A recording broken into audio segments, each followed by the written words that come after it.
The question is that the bill be now agreed to in principle. I call the member for Balmain. The Greens are going to talk about weeds.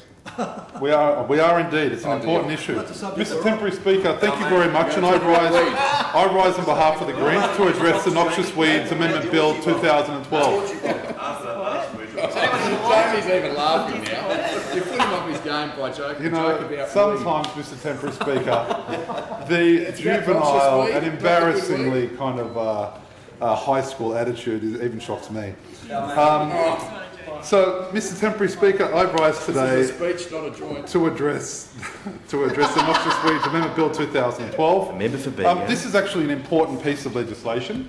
It's a piece of legislation that environment groups were particularly interested in when the review of the Act was taking place.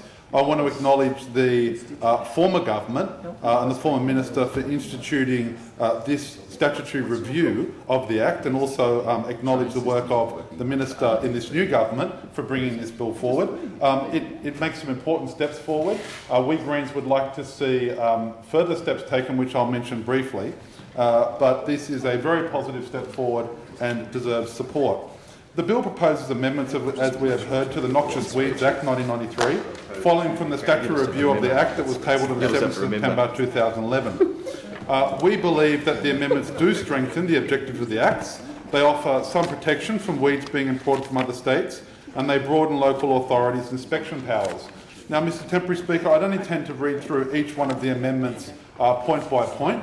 It's clear that each one of those amendments has been ventilated fully by each one of the members that have spoken on the bill. But it's important for us to note that these amendments, and there's 8 key amendments, the issues about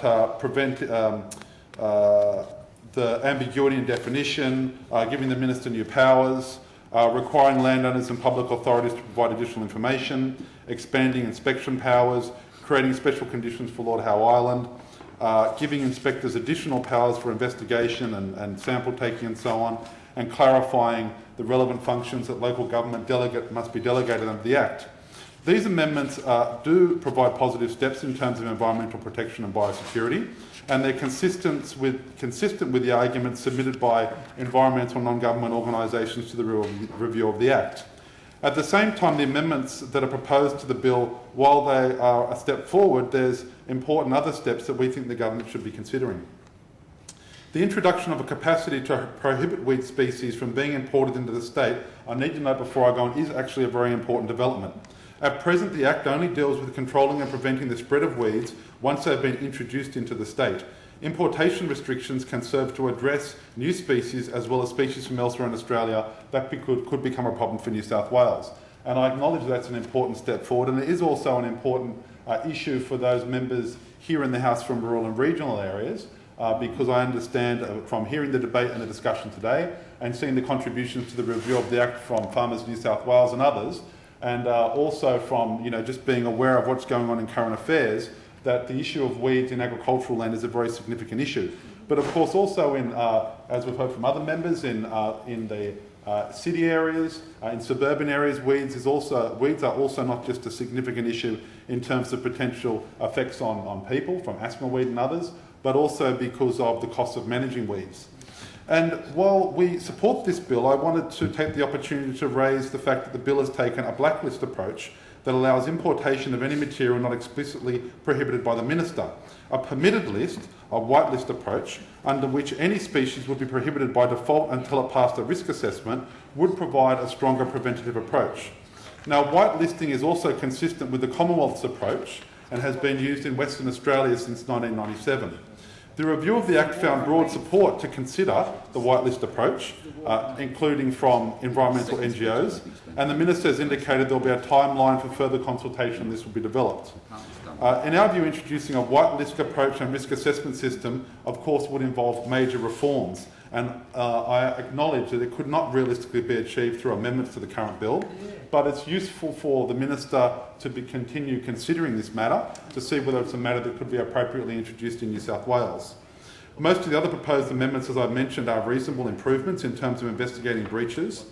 The major issue which I just draw the Minister's attention to as well is that most of the mechanisms for decision-making about noxious weed classifications are discretionary and reside with the Minister.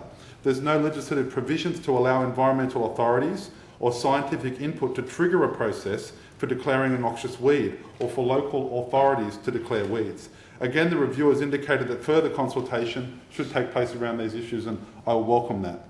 So in concluding, Mr Temporary Speaker, I support this bill. I acknowledge the work of the former government, in particular the Minister and her department, for taking this bill forward and introducing this legislation. It provides an important part of the solution to the risk of noxious weeds, and the development of the whitelisting process, in our view, should be a significant priority for the government.